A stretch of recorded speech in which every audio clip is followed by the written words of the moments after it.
All right, man, peace. You know what, brothers? The story of D'Angelo Russell is proof positive that no matter who doubts you, as long as you believe in yourself, you can always achieve your goals. Because I, for one, was certainly one of many naysayers who doubted that D'Angelo Russell would ever manifest to become anything worthwhile in the NBA, especially in the aftermath of the role that he played in the downfall of Nick Young. And we all know that Nick Young was a fuck up from the very beginning. If it wasn't D'Angelo Russell, someone else was going to play a part in helping Nick Young destroy his own career, because Nick Young is just a fuck up. It is what it is. But for D'Angelo Russell to do what he did, he basically placed a scarlet letter on his own chest that it has taken him years to remove. Fortunately for him, he's put forth the hard work. He's been able to ingratiate himself with his new team and his new teammates, and he's now reaping the fruits of his labors. So good for him. D'Angelo Russell is one in a slew of numerous point guards who've come out of college over the last 25 years or so, or really 30 years or so, who has taken about 3 or 4 years for him to kind of show what he can do. I remember Gary Payton. I believe he was drafted in 1990. He really did not start to pop until about 1993 or 94. Steve Nash was drafted in 1996.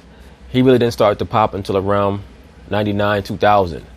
So D'Angelo Russell is falling in that timeline. And Gary Payton, if I remember correctly, was in college for 4 years. And I believe that Steve Nash was in college for at least 3, maybe 4 years himself. So who knows? The Nets may have found a diamond in the rough who everybody supposedly knew already was a diamond. So anyway, they're going to talk about it. I'm going to chime in. And of course, there is the case of D'Angelo Russell, the number 2 pick in the 2015 draft, who within 2 years was already considered enough of a lost cause. The Lakers threw him in as a sweetener to get the Nets to take the insane contract they gave Timothy Mozgov off. Yeah, it seemed like his career was done after that whole Swaggy P, Iggy Azalea foolishness. But it was more of a reflection on Swaggy P, a.k.a. Nick Young, that he would divulge that level of personal information to a teammate the age of D'Angelo Russell. I believe he was 19 years old at the time. Like, what are you doing telling a 19-year-old your personal business? That makes no sense whatsoever. Off their hands. Lost cause. I wonder what D'Lo's been up to lately. Oh, let's see. Just the other day, he dropped 32 and 10 on the Clippers. What he's been up to is he's been hanging out with all those hippies over there in Brooklyn, getting tatted up. And then last night against the Kings, well, take a look. Not exactly pretty for the Nets, for most. What is with that Karate Kid headband shit that all these guys are wearing in the NBA right now? I'm honestly surprised that more coaches or players have not been complaining about that headband, because a player could whip his head around and hit you in the eye with that stuff. Most of the game, they went into halftime struggling. It came out even worse, allowing Sacramento to go on a 20-0 run to open the third quarter. I believe that's what those in the analytics community like to call very, very bad basketball. By the time the Kings led by 28 points, the game was... De'Aaron Fox is going to be a problem if he ever develops a consistent jump shot.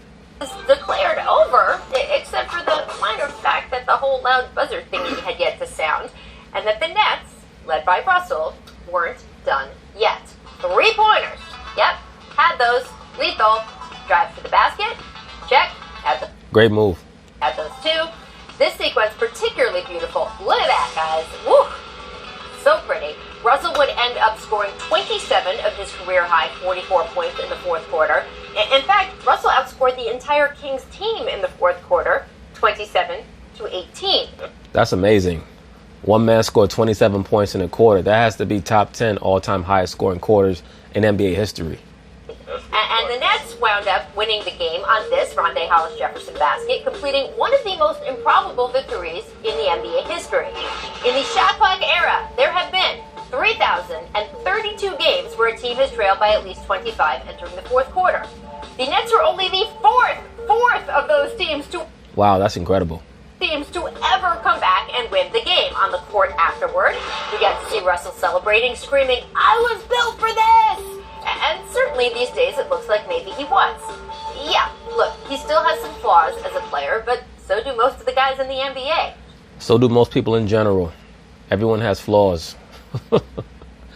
Right now it's about developing him to improve on what he can do, and in the off-season, working on the things that he does not do well. Yeah, he also has some undeniable magic in his game, and his advanced stats put him right up there with some of the most effective point guards in the league. He's having a great season. And look, it's possible D'Lo would have never developed into a star without the wake-up call of being traded. It's also possible the team culture of Brooklyn is just a much better incubator than what's going on in LA, which is its own separate problem. But it also seems clear that Russell is an example of what can go wrong in a time when everyone is dying to be early, or when we consider a kid who is just coming into his own at age 23 a late bloomer. Here's Russell's old teammate, Lou Williams, on that subject just last night. It's not a late bloomer at all. I think people expect you to be a star right away nowadays in this league. You got to get his fourth year and he's an so that's early to me. And he came out at 19 years old. His 10th year. Exactly. It's funny. There's an old journalism expression that says it's better to be right than first. I agree. That's why I tell brothers all the time, I do not rush to make certain type of videos. First.